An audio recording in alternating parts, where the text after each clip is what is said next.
bodies and picking fighters apart. Today we're breaking down exactly how we did it, the sensitivity work, the weight shifts, the head control, frame by frame. Let's go ahead and jump in. This segment here is so important because it highlights something that the OGs just had so much more ability and awareness of, which is the hand sensitivity. Being able to pummel your glove in and out of different positions was vital back in the day. Whereas now you see guys getting close enough, they're just gonna wrap their opponent up and wait for the ref to break. You are leaving so much good game on the table by giving up the pummeling positions and not vying for a better position, getting your gloves to the inside, controlling your opponent's glove, and then getting some work off on the inside. So let's check this out right here. The young athlete in the blue shorts is going to initiate some offense. From here, this jab is going to get slipped by Roberto. And notice how the athlete's momentum continues forward. Roberto is going to fire this right body shot. Looks like it hits just behind the lead side arm of the opponent. And then from there, he's going to throw that left body shot just around the rear side arm. Now, from here, look how close the two athletes are to each other. Now, in modern boxing, the two athletes being this close to each other is immediately going to result in them wrapping each other up, so neither one can really work, and then the ref is going to break them. Let's look at how Roberto is going to deal with this. So from this left body shot right here, pay attention to what happens. The shot is going to hit, but from here, it's not just about hitting. He is going to turn that left glove into a tricep or elbow control. From here, the opponent is going to push a little bit, and then we see the opponent starting to raise that left arm up.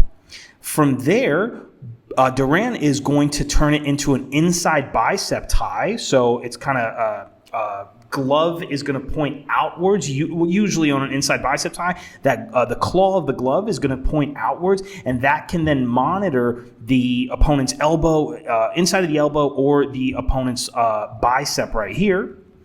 And that obviously is going to form an inside vertical bar that will stop the opponent from throwing looping shots around to the left side of Roberto. But from here, what does the opponent do? He's going to retreat his arm, thereby leaving that vertical bar not terribly useful. And then from here, look at how Roberto reacts to the opponent looking to throw either an uppercut or a body shot. He's going to tuck his left arm in, and he's able to defend that left side shot. And then from here, notice how the opponent's arm is underneath of Roberto's arm. This is going to be important because it gets us to our next position, which is going to be this inside bar here. This inside bar, depending on how deep it penetrates, pause, it can either be an inside bar where you use your forearm, as we see Roberto do here, but if this gets a little bit more shallow, he can use the inside of his glove, the claw of his glove, to simply drape his glove over top of the opponent's glove or forearm.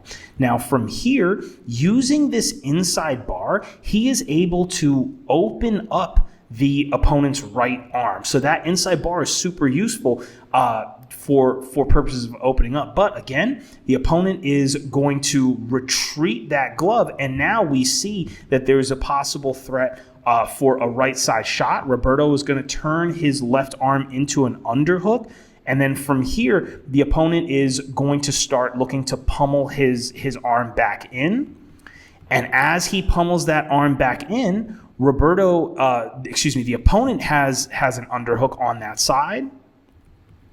And then from here, the opponent is going to get his hands back and his elbows back a little bit to get them closer to him. And the two athletes are going to break. Guys, all of this happened in what? 4, 5, 6 seconds, something like that.